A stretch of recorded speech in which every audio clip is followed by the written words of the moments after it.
El viento no aúlla en las llanuras de Rusia. El viento corta, como si el aire mismo se hubiera convertido en una sucesión de cuchillas invisibles que buscan cualquier resquicio de piel expuesta. En el invierno de 1941, a las afueras de Moscú, el frío no era simplemente un fenómeno meteorológico, era una entidad física, una presencia sólida que se sentaba sobre los hombros de los hombres hasta quebrarles la voluntad. El cielo, un manto de acero perpetuo, parecía haberse desplomado sobre la tierra, borrando la línea del horizonte y dejando solo una inmensidad blanca y desesperante.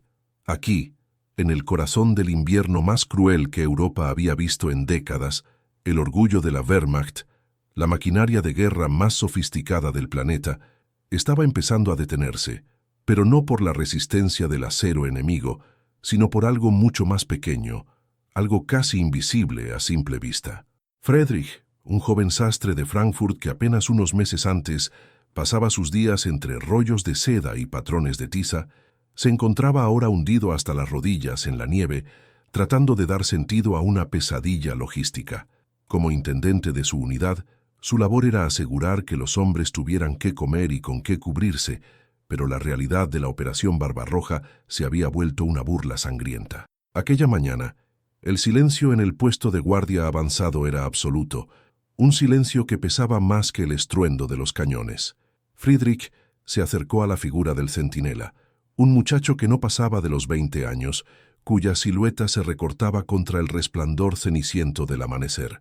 El soldado estaba de pie, rígido como una estatua de mármol, pero había algo profundamente erróneo en su postura. Al acercarse, Friedrich sintió que un escalofrío, más gélido que el propio ambiente, le recorría la espina dorsal. El centinela no estaba simplemente muerto de frío, estaba en una pose de lucha desesperada contra su propia ropa. Sus manos, despojadas de guantes y amoratadas por la congelación, estaban crispadas sobre el pecho, tratando de unir los bordes de su pesado capote de lana. Pero el abrigo estaba abierto de par en par, exponiendo el torso del soldado a ráfagas de 30 grados bajo cero. Friedrich bajó la vista hacia el suelo, esperando ver hilos rotos o signos de un forcejeo, pero lo que encontró fue mucho más inquietante. Un rastro de polvo gris, fino como la ceniza, esparcido sobre la nieve virgen justo debajo de donde deberían estar los botones de metal del uniforme. Friedrich se arrodilló, ignorando el crujido de sus propias articulaciones, y tocó con la punta del dedo aquel polvo extraño. No era suciedad, no era pólvora. Era metálico al tacto, pero carecía de la estructura del acero. Miró los ojales del abrigo del muerto y vio restos de un material desmoronado, como si el metal hubiera contraído una enfermedad terminal que lo hubiera convertido en arena. En ese instante, el sastre que habitaba dentro del soldado comprendió algo que los generales en sus mapas de Berlín no podrían haber imaginado jamás. El ejército alemán no se estaba desmoronando por la falta de valor, sino que se estaba desintegrando a nivel molecular. La peste del estaño había llegado al frente, y con ella la sentencia de muerte para miles de hombres. Meses antes, cuando los trenes partían de Alemania entre vítores y flores, nadie cuestionaba la calidad de los suministros. La consigna era la eficiencia, la velocidad y la reducción de costes para alimentar una guerra que se extendía por todo el continente. Los botones de los uniformes, esos pequeños discos que mantienen el calor vital pegado al cuerpo, habían sido fabricados con una aleación de estaño de baja calidad. En las condiciones normales de Europa Central, el estaño es un metal confiable, brillante y sólido. Pero el estaño tiene un secreto oscuro, una vulnerabilidad física, que solo se manifiesta cuando el termómetro cae por debajo de los 13 grados Celsius. A esas temperaturas, el metal comienza a cambiar su estructura cristalina, transformándose de estaño blanco en estaño gris. Se vuelve quebradizo, se hincha y finalmente se desintegra en un polvo inútil. Friedrich recordaba las lecciones de su maestro en la sastrería sobre la importancia de los materiales, pero aquello superaba cualquier teoría. Lo que tenía ante sus ojos era el colapso de la tecnología frente a la química elemental. Mientras se ponía en pie con los dedos entumecidos, miró hacia las líneas de trincheras donde miles de sus compañeros intentaban sobrevivir. Cada uno de ellos llevaba en su uniforme docenas de esos botones. Eran millones de puntos de fallo potencial. Si el frío continuaba intensificándose, los abrigos, las guerreras y los pantalones de la Wehrmacht dejarían de funcionar. Los soldados se encontrarían en mitad de la estepa rusa, bajo tormentas de nieve cegadoras, vistiendo prendas que no podrían cerrar, dejando que el calor corporal se escapara en cuestión de minutos. El contexto de la invasión había sido de una arrogancia ciega. Los altos mandos habían prometido una victoria rápida, una guerra relámpago que terminaría antes de que las primeras hojas del otoño cayeran al suelo. Por eso, no se consideró necesario equipar a las tropas con uniformes de invierno pesado o con materiales probados para el frío extremo del este. La logística se centraba en el combustible para los tanques y las municiones para los rifles, dejando la protección personal de los soldados en un segundo plano peligroso. Para figuras como el general Guderian o el mariscal de campo von Bock, el soldado era una pieza más en un tablero de ajedrez, una pieza que debía ser resistente por decreto ideológico. Pero la biología y la física no entienden de ideologías. Friedrich regresó al campamento base, un conjunto de tiendas y refugios improvisados que olían a queroseno, carne rancia y miedo. En su oficina de intendencia, una pequeña cabaña de madera con las paredes cubiertas de escarcha, comenzó a revisar los suministros. Abrió una caja de botones de repuesto que acababa de llegar en el último convoy que logró cruzar las líneas de suministro hostigadas por los partisanos. Al abrir la tapa de madera, un suspiro de horror escapó de sus labios. Dentro de la caja no había brillantes botones de plata o zinc, sino una masa de escombros grisáceos. El frío del trayecto en los vagones de carga sin calefacción ya había hecho su trabajo. La reserva de repuestos era en su totalidad ceniza.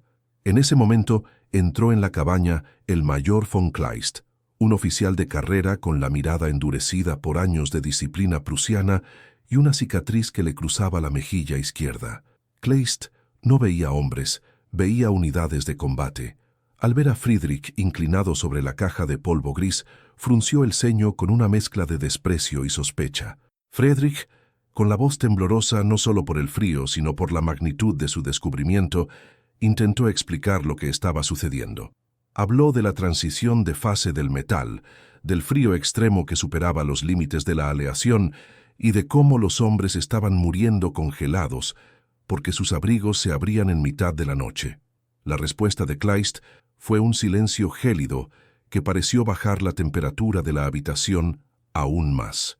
Para un oficial educado en la infalibilidad del sistema alemán, la idea de que un botón pudiera ser el talón de Aquiles del Reich era una ofensa personal. No quería oír hablar de moléculas ni de química. Él veía sabotaje.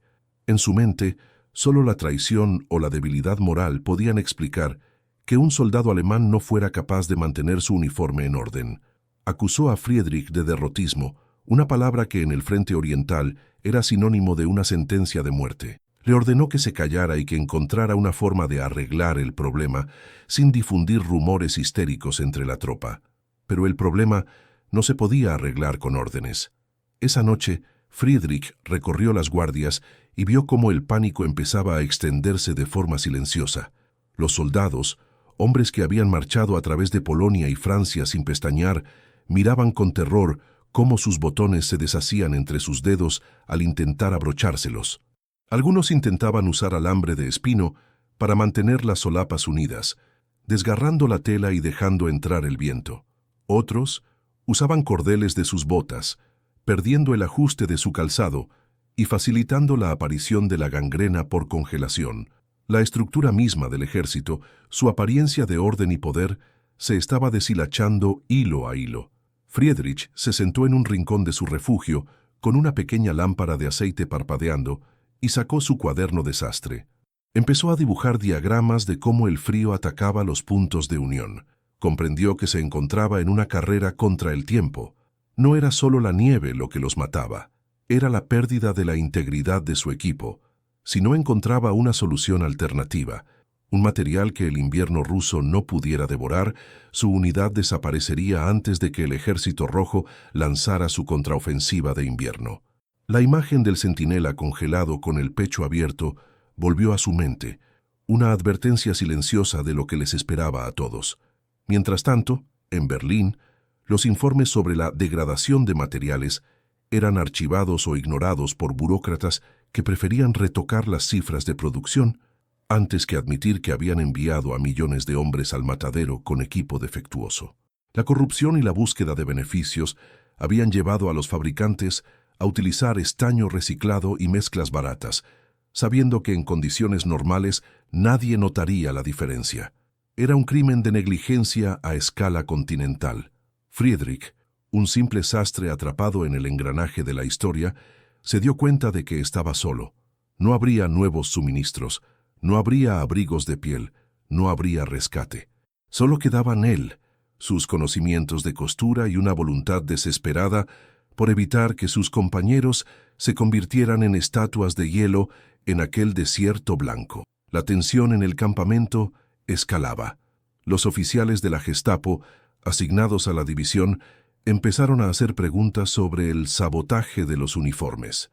Buscaban culpables, buscaban espías que supuestamente estuvieran rociando los botones con algún químico corrosivo. La paranoia se convirtió en una plaga tan peligrosa como el frío.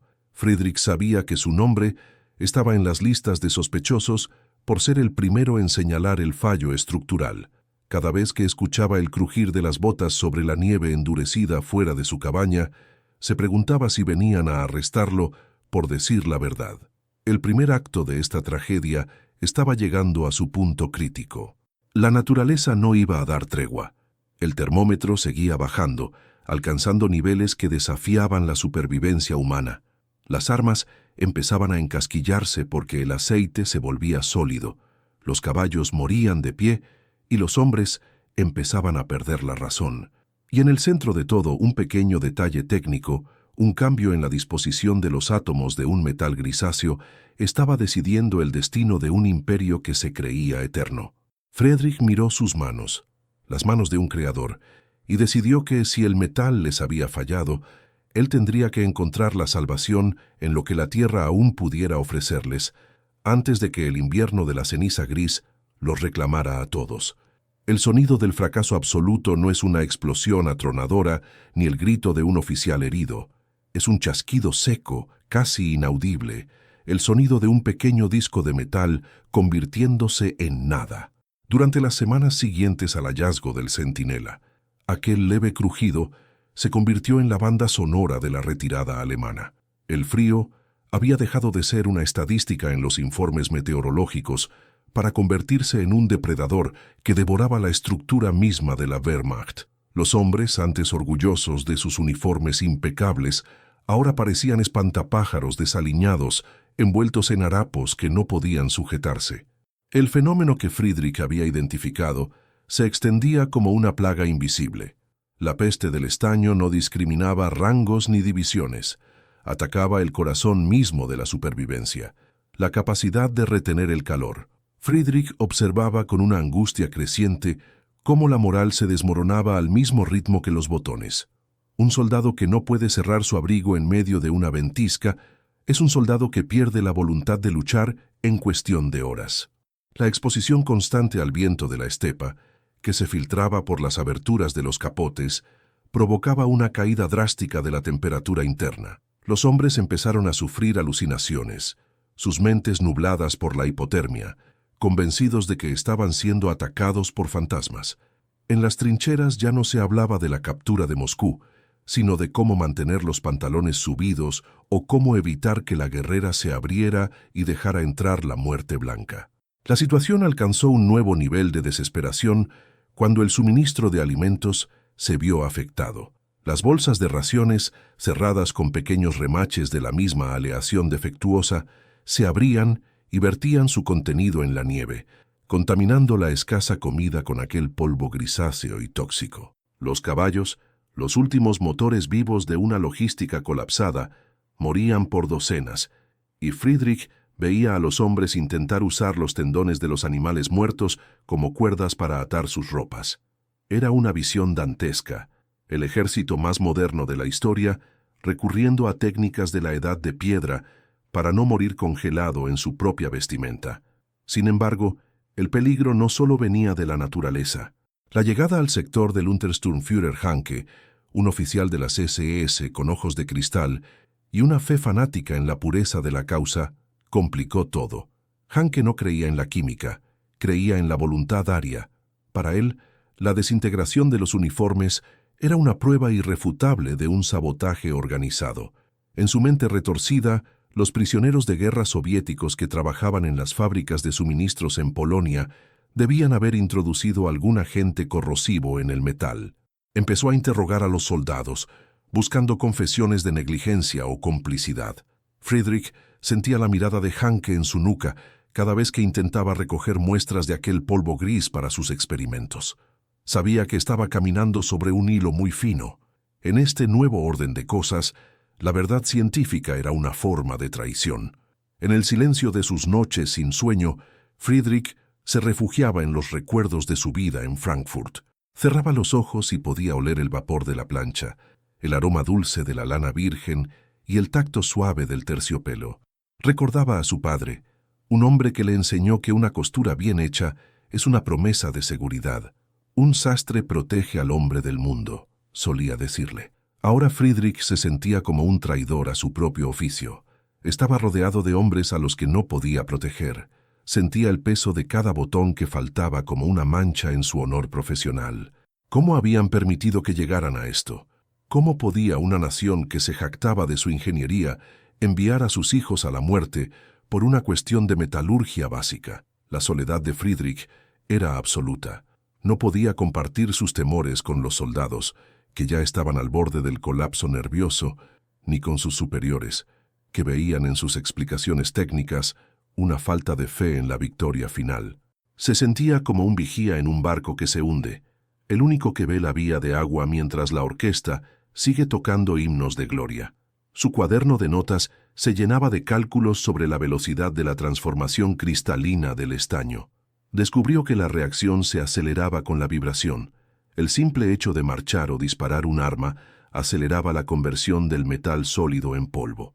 El acto mismo de combatir estaba destruyendo su capacidad de sobrevivir al clima.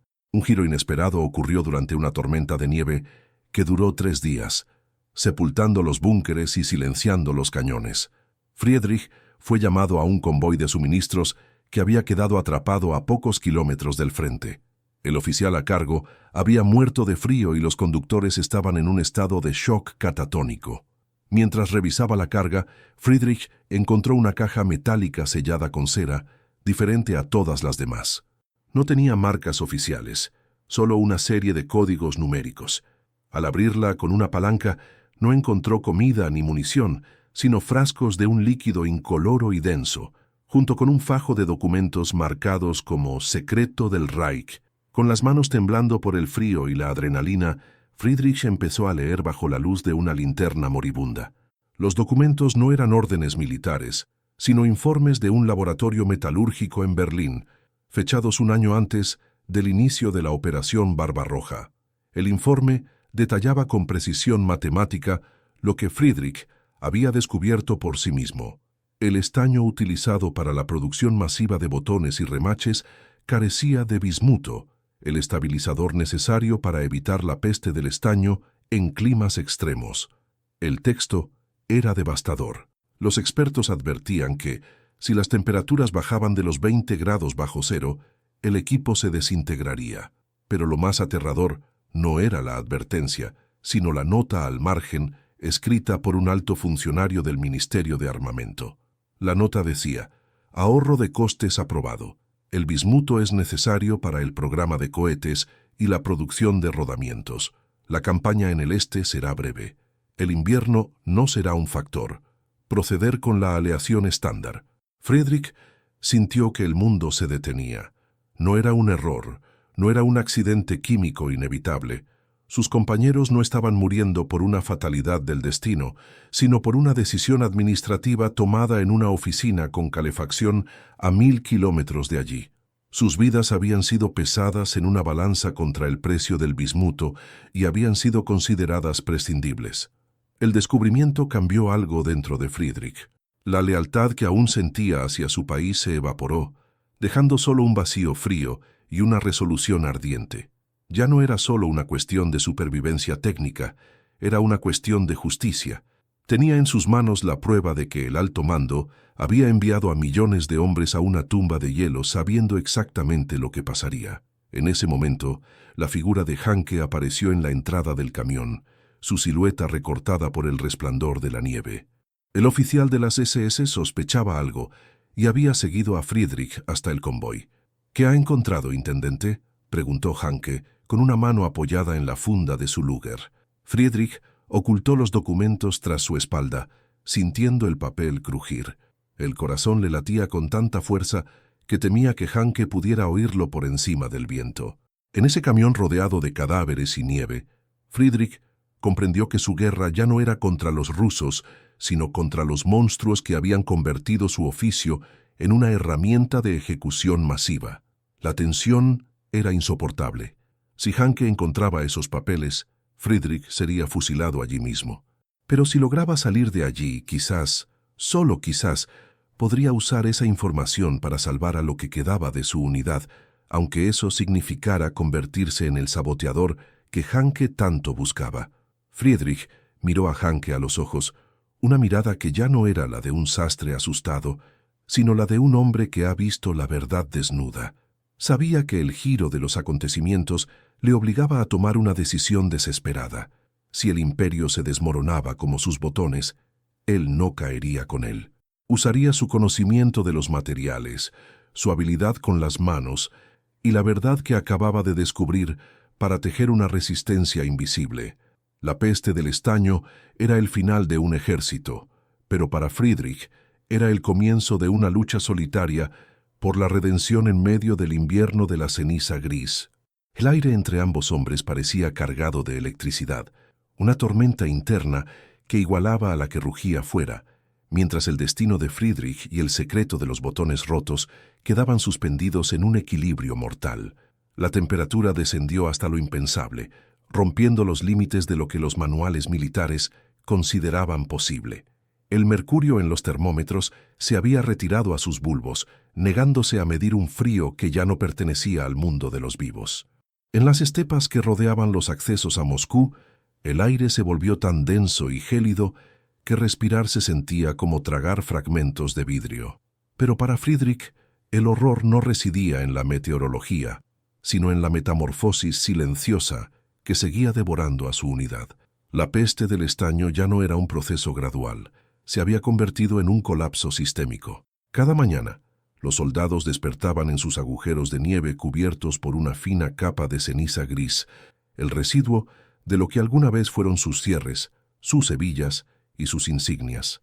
El ejército alemán, que se había presentado ante el mundo como una falange de acero y voluntad, era ahora una procesión de espectros que intentaban desesperadamente mantener sus harapos unidos. Friedrich veía a hombres curtidos en 1000 batallas llorar de pura impotencia al ver cómo sus pantalones se caían mientras intentaban correr hacia una posición de cobertura, o cómo sus abrigos se abrían de par en plena noche, convirtiéndolos en presas fáciles para el viento que succionaba la vida de sus cuerpos. El sastre que Friedrich llevaba dentro sufría una agonía particular, veía la traición del hilo y la muerte del metal como un ataque personal a la dignidad humana. Para él un uniforme roto no era solo un fallo logístico, era el símbolo de un contrato social quebrado entre el Estado y el soldado. La presión psicológica era insoportable. Los hombres empezaron a desarrollar una fobia irracional hacia el color gris. Cualquier rastro de polvo en sus manos provocaba ataques de pánico, pues sabían que era el preludio de la congelación. El mayor von Kleist, cuya autoridad se desmoronaba al mismo ritmo que su propia guerrera, se volvió cada vez más errático. Dictaba órdenes de ejecución para cualquiera que perdiera su equipo, negándose a aceptar que el equipo se estaba desintegrando por sí solo. Kleist caminaba por el campamento con el abrigo sujeto por cables eléctricos pelados, una imagen patética que contrastaba con las medallas que aún colgaban precariamente de sus solapas, antes de que éstas también se convirtieran en ceniza.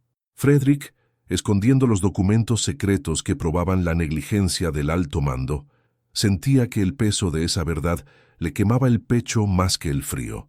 Cada vez que miraba a un soldado joven, como el pequeño Hans, un recluta de apenas 18 años que soplaba sus manos amoratadas, Friedrich sentía un rugido de indignación. Hans había perdido todos los botones de su capote y lo mantenía cerrado con una bayoneta oxidada que usaba como pasador, un riesgo constante de cortarse a sí mismo con cada movimiento.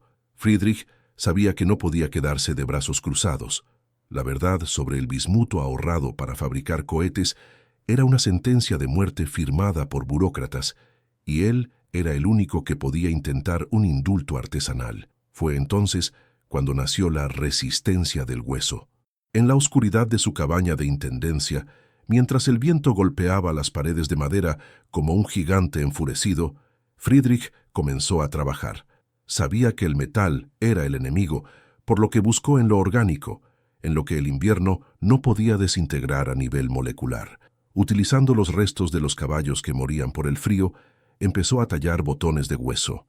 Era un proceso lento, doloroso para sus dedos entumecidos, pero cada disco blanco que terminaba era una pequeña victoria contra la ceniza gris.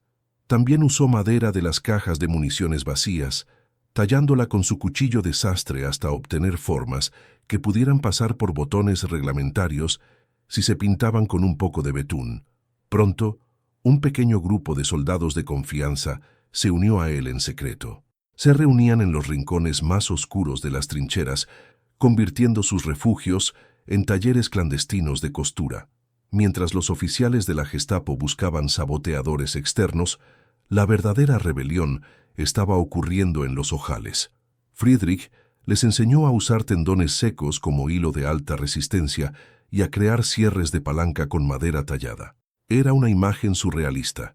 Los soldados de la Blitzkrieg, los conquistadores de Europa, sentados en círculo bajo la luz de velas hechas con grasa de caballo, cosiendo desesperadamente para salvar sus vidas. Sin embargo, el Untersturmführer Hanke no era tonto. Su paranoia lo mantenía alerta y empezó a notar algo extraño en la unidad. Los hombres bajo el mando de Kleist parecían de alguna manera más enteros que los de otras divisiones. Sus abrigos no ondeaban al viento con la misma desesperación. Hanke empezó a realizar inspecciones sorpresa, buscando lo que él llamaba irregularidades en la vestimenta. Para él, cualquier desviación del reglamento era un signo de subversión política. En su mente fanática, un botón de madera era un acto de desafío contra la estética del Reich, una mancha en la pureza de la imagen militar. Una noche, mientras la nieve caía con una intensidad que borraba cualquier rastro del mundo exterior, Hanke entró bruscamente en el refugio de Friedrich. El sastre apenas tuvo tiempo de ocultar un fémur de caballo a medio tallar bajo una pila de mantas. Hanke no dijo nada al principio. Se limitó a caminar por la habitación, su presencia llenando el espacio con una malevolencia fría. Se detuvo ante un uniforme que Friedrich estaba reparando y pasó sus guantes de cuero por la solapa. Sus dedos se detuvieron en un botón que Friedrich había tallado con madera de pino y pintado meticulosamente de gris oscuro. Hanke sacó una navaja y con un movimiento rápido y cruel cortó el botón. Lo sostuvo frente a la lámpara de aceite, observando la veta de la madera bajo la capa de pintura. Una sonrisa gélida apareció en su rostro. «Madera, intendente. ¿Desde cuándo el acero del Führer se ha convertido en madera de caja de raciones?», preguntó con una voz que era un susurro letal. Friedrich sintió que el aire se escapaba de sus pulmones. Intentó balbucear una explicación sobre la escasez de suministros, pero Hanke lo interrumpió con un golpe seco sobre la mesa. «Esto no es escasez. Esto es una declaración. Usted está sugiriendo que nuestro equipo es inferior. Usted está protegiendo a estos hombres de una manera que los hace blandos, que los aleja de la disciplina del sufrimiento». El giro de los acontecimientos fue devastador. Hanke no solo acusó a Friedrich de sabotaje, sino que reveló una información que Friedrich no esperaba. El oficial de las SS sabía sobre el fallo del estaño. Lo sabía desde el principio. Mientras recorría la habitación, Hanke confesó con una frialdad sociopática que el alto mando consideraba la peste del estaño como un filtro biológico. Aquellos que no fueran lo suficientemente fuertes para sobrevivir al invierno con equipo defectuoso no merecían ser parte del nuevo orden. El sacrificio de miles de soldados no era un error de cálculo, era una purga deliberada para crear un ejército de superhombres que no necesitaran ni siquiera ropa para conquistar. Friedrich sintió un asco profundo, una náusea que superaba el miedo a la muerte. La ideología del régimen se había vuelto contra sus propios hijos de la forma más perversa imaginable. No era solo avaricia corporativa por el bismuto, era un experimento social macabro donde la logística era el verdugo. Hanke le informó que al amanecer sería llevado ante un tribunal de campo, pero que antes debía entregar los documentos que había robado del convoy. Si lo hacía, su muerte sería rápida. Si no, sería dejado desnudo en la nieve para que experimentara, en su propia piel, la pureza del frío que tanto intentaba evitar para los demás. Cuando Hanke se marchó, dejando a 2 guardias en la puerta, Friedrich se hundió en el silencio de su celda improvisada. La desesperación amenazaba con devorarlo. Miró sus manos, las manos que habían intentado coser los pedazos de un mundo que se desmoronaba. Sabía que no podía ganar esta guerra contra el invierno y contra el Reich al mismo tiempo. Pero entonces, sus ojos se posaron en el pequeño frasco de líquido denso que había logrado ocultar de Hanke, la solución de bismuto concentrada que encontró en el convoy. Un pensamiento audaz, nacido de la pura desesperación, empezó a formarse en su mente. Si el bismuto podía estabilizar el estaño, tal vez también podría usarse para algo más. Friedrich recordó sus estudios de química textil y metalurgia. Si lograba introducir esa sustancia en el sistema de calefacción del cuartel general de la división, donde se alojaban Hanke y Kleist, podría provocar una reacción química inesperada en los suministros de combustible o en las tuberías de metal que ellos tanto valoraban. O mejor aún, podría usarlo para crear un rastro que incriminara a los propios oficiales en el sabotaje que tanto temían. Pero el tiempo se agotaba. El viento arreciaba y el polvo gris de los botones de los guardias fuera de su puerta empezaba a filtrarse por las rendijas, recordándole que la desintegración no esperaba a nadie. Friedrich se dio cuenta de que su única salida era provocar el caos absoluto. Tenía que convertir la debilidad del metal en su arma principal. En la oscuridad, comenzó a descoser su propia guerrera, no para repararla, sino para extraer los últimos restos de estaño sólido que le quedaban. Iba a crear una trampa química, un último acto de sastrería molecular que decidiría quién sobreviviría a la noche más larga de la historia. La empatía que sentía por sus compañeros se transformó en una voluntad de hierro. Si el sistema quería purgar a los débiles a través del frío, él les demostraría que la inteligencia de un artesano podía ser más letal que el orgullo de un general. El invierno de la ceniza gris estaba a punto de alcanzar su clímax, y Friedrich, el sastre de Frankfurt, estaba a punto de dar su última puntada en el tejido del destino, una que deshilacharía no solo los uniformes, sino la estructura misma del poder que los había traicionado. La tensión en la cabaña era tan palpable como la escarcha en las ventanas, mientras Friedrich preparaba su respuesta final bajo la sombra de la horca y la ventisca. La noche definitiva llegó envuelta en un manto de estática y nieve, un sudario blanco que parecía querer borrar no solo a los hombres, sino la memoria misma de su existencia. Friedrich, encerrado en la cabaña que servía de celda, escuchaba el latido de su propio corazón como si fuera el tic-tac de un reloj que se queda sin cuerda. Fuera, el mundo se estaba quebrando. No era solo el frío, era el sonido de la artillería soviética que por primera vez en meses no sonaba como un eco lejano, sino como un trueno constante que sacudía los cimientos de la tierra. La contraofensiva de Stalin había comenzado, y lo hacía en el momento en que el ejército alemán era más vulnerable, despojado de su armadura por la traición molecular de sus propios uniformes. Los 2 guardias que custodiaban la puerta de Friedrich ya ni siquiera se movían. No eran la disciplina personificada, sino el rigor mortis en vida. A través de las rendijas de las tablas de madera, Friedrich Vio cómo uno de ellos intentaba desesperadamente sujetar su fusil, pero sus dedos rígidos y blancos no podían rodear el guardamano. El abrigo del guardia estaba completamente abierto. Los botones se habían desvanecido, dejando tras de sí solo manchas de polvo gris que el viento dispersaba con una risa sibilante. En ese momento, una explosión cercana iluminó el cielo de un naranja violento, y la onda expansiva derribó la puerta de la cabaña, que ya estaba debilitada por la humedad y el hielo. Friedrich salió tambaleándose hacia la tormenta. El caos era absoluto. Soldados alemanes corrían en todas direcciones, pero no era una retirada organizada, era una desbandada de espectros. Muchos de ellos ni siquiera llevaban sus armas. Usaban ambas manos para apretar sus abrigos contra el pecho en un intento fútil de conservar el último aliento de calor. Parecían una procesión de mendigos derrotados por la química antes que por las balas. Friedrich, con el vial de bismuto apretado en su mano como si fuera un talismán sagrado, se dirigió hacia el centro del campamento, donde las luces del cuartel general de la división aún parpadeaban débilmente. Allí encontró al mayor von Kleist. El oficial prusiano estaba de pie junto a un mapa que el viento ya había desgarrado. Kleist ya no era el hombre arrogante de semanas atrás. Su rostro estaba hundido y sus ojos reflejaban la comprensión devastadora de que su mundo se había acabado. Al ver a Friedrich, Kleist no gritó ni pidió su arresto.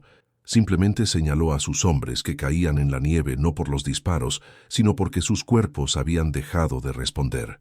«Es el estaño, ¿verdad, Friedrich?», susurró el mayor con una voz que parecía venir de ultratumba. «Nos han vencido los átomos». Friedrich no respondió. No había palabras para consolar a un hombre que acababa de descubrir que su fe en la tecnología superior era un espejismo de ceniza. De repente, una figura surgió de entre las sombras de la ventisca. El Untersturmführer Hanke.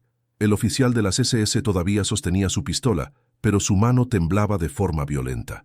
Su uniforme, aquel que él consideraba el símbolo de la perfección aria, se estaba desmoronando ante sus ojos. El cinturón de cuero, cuya hebilla estaba hecha de la misma aleación barata, se había soltado y su impecable guerrera negra colgaba abierta, revelando la fragilidad del hombre que había debajo. Hanke vio a Friedrich y una chispa de odio fanático brilló en sus ojos. «¡Traidor!», gritó intentando levantar el arma. «Tú saboteaste el metal, tú invocaste este polvo». Hanke apretó el gatillo, pero solo se escuchó un clic metálico. El frío extremo había solidificado el aceite del mecanismo, y las piezas internas, también afectadas por la degradación de los materiales de baja calidad, se habían encasquillado. Friedrich dio un paso adelante, no con rabia, sino con una profunda y amarga tristeza. Sacó el vial de bismuto y lo sostuvo frente a la cara de Hanke. «Esto es lo que nos habría salvado», dijo Friedrich, su voz firme a pesar del viento. «Pero vuestros líderes prefirieron los cohetes y el orgullo a la vida de sus soldados. No hay sabotaje, Hanke, solo hay física, y la física no sabe nada de razas superiores». En ese instante, un proyectil de artillería impactó en el depósito de combustible cercano. La explosión fue un sol momentáneo que bañó el campamento en una luz cegadora. La onda de choque lanzó a Hanke contra una pared de hielo, donde quedó sepultado bajo una avalancha de nieve y escombros. Kleist desapareció en el humo. Friedrich, aturdido y con los oídos zumbando, se encontró solo en mitad del apocalipsis blanco. Se dio cuenta de que el vial de bismuto se había roto en su mano. El líquido se derramaba sobre la nieve.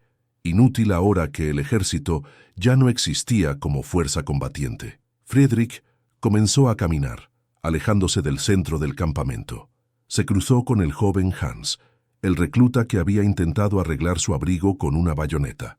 Hans estaba sentado contra un árbol, con los ojos abiertos pero fijos, en un punto que ya no pertenecía a este mundo.